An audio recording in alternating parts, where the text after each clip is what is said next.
Welcome to Leslie's Lovin' Oven. I'm Leslie, and it's a happy day in our kitchen. I'm really excited to be sharing my recipe for Cranberry-Almond Biscotti. It's a holiday favorite, and we're getting ready. For today's recipe, you'll need the following ingredients: 2½ cups of flour, 1 cup of granulated sugar, a teaspoon of baking powder and 1/2 teaspoon of salt, 1 stick of unsalted butter, 3 eggs, 3/4 of a cup of dried cranberries, and 1/2 cup of sliced almonds, and a little bit of almond extract. I like to use 1 teaspoon. So for the specific details, you can check out our blog and get all the directions at leslieslovinoven.wordpress.com. So let's get started. Today I am using my food processor, but no worries. If you don't have one, you can use a large bowl and a handheld mixer. I'm going to start with 1 stick of butter going in the food processor, and to that we're going to add 1 cup of sugar. I like to put the lid on and pulse this a few times just until it combines, and then we're going to add the eggs next.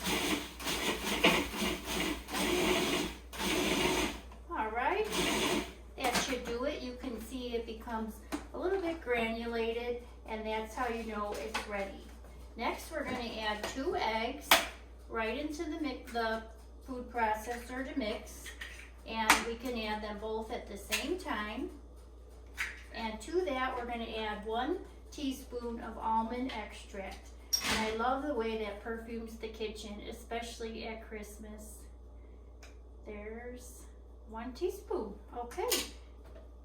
So this goes back on, and we're going to pulse it again. Okay.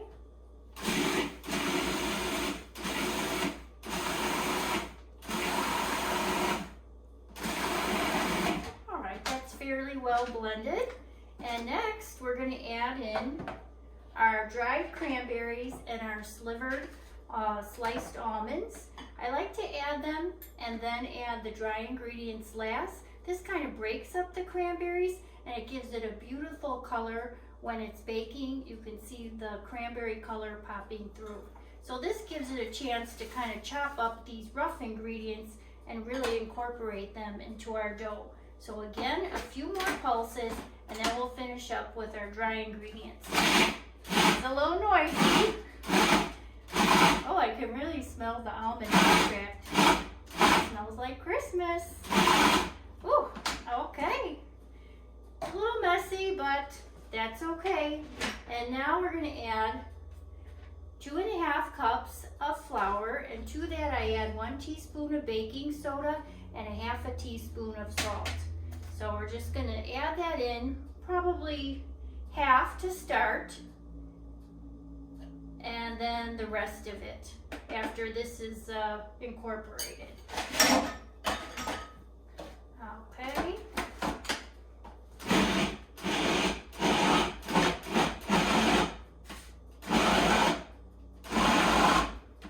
It does look a little wet, but once we add the rest of the flour, it will start to come together as a dough. Okay, get all that in. All right. And as I pulse this, you'll notice once it starts to pull away from the side of the food processor, then you're on the right track. You're going to be able to see it kind of form kind of a sticky ball, and that means it's close to being mixed well enough so then you can transfer it to your cookie sheet. Okay, a couple more pulses. You can see it's moving. There it goes.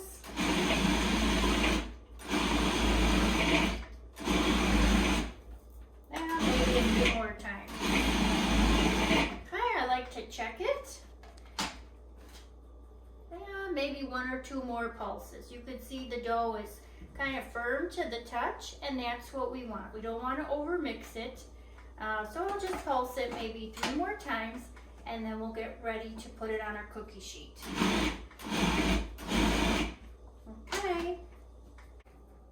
next step is to scoop out our lovely dough onto a parchment-lined baking sheet. And this baking sheet is about 10 inches by 15 inches. So what I do is just kind of take a tablespoon and scoop the dough out from the food processor, or if you were using the big mixing bowl, you would do the same. And I'm forming it into a log right down the center of the sheet.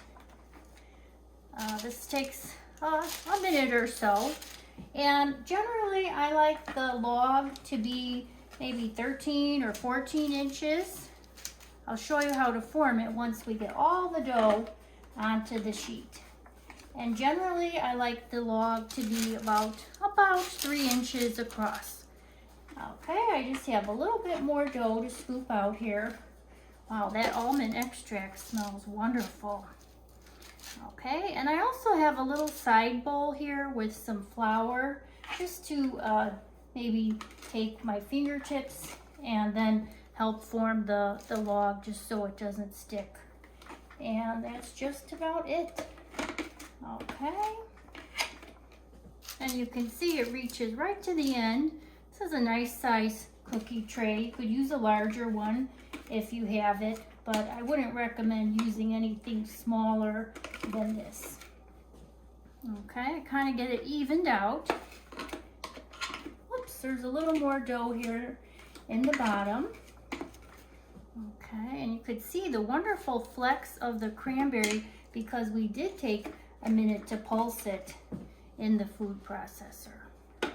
So of course, with impeccably clean hands, I'm going to just kind of form and use my fingertips to press it down.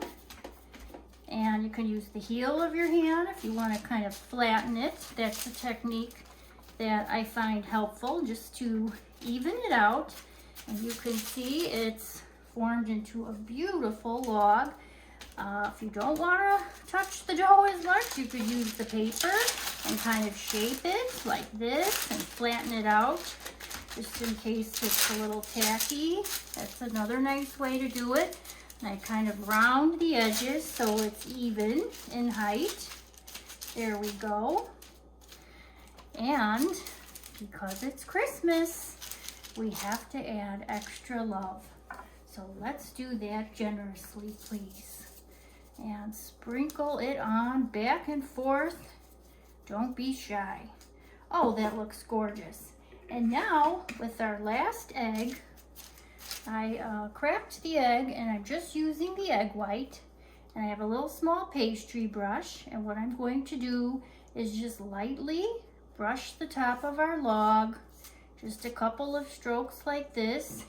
And this is going to give the biscotti a wonderful shine when it bakes in the oven. I have the oven preheating at 350 degrees, and as you may or may not know, biscotti means twice baked. So this is going to go in the oven for 30 minutes to start, and then we're going to put it back in to crisp it up a little bit. And that should do it. Okay, so let's get this in the oven.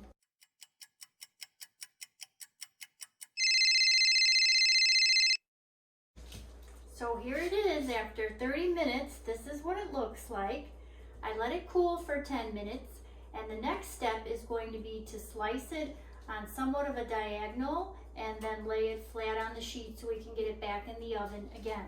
So I start at the end. It's a little warm, so be careful. You just kind of press the knife through and then slide the first piece over. And this is going to look so pretty. Then I just kind of use the knife to lay it flat.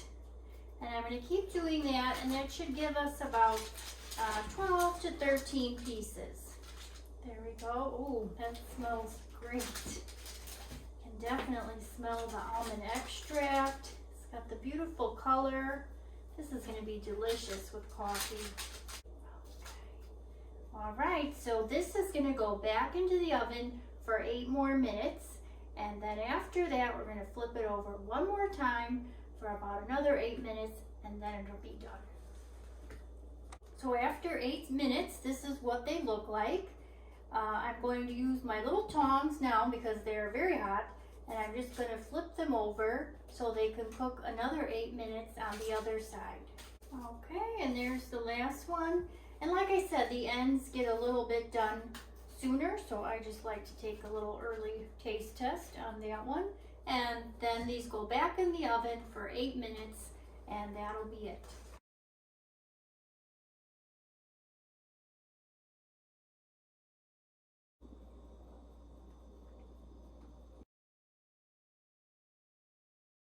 So here it is. It looks wonderful. And one of the best parts about making the biscotti is sharing it. So here I have a little container and I put 4 pieces in, which is a wonderful way to package it and give it to someone you really care about. And I picked these up at the craft store. So you could package them however you like. I have a few tins, but either way, it's a wonderful gift, and something that's homemade really touches the heart. So let's take a little taste test. I have my coffee here. I like to sprinkle mine with a little powdered sugar sometimes. And I'm just going to dunk it in and then taste.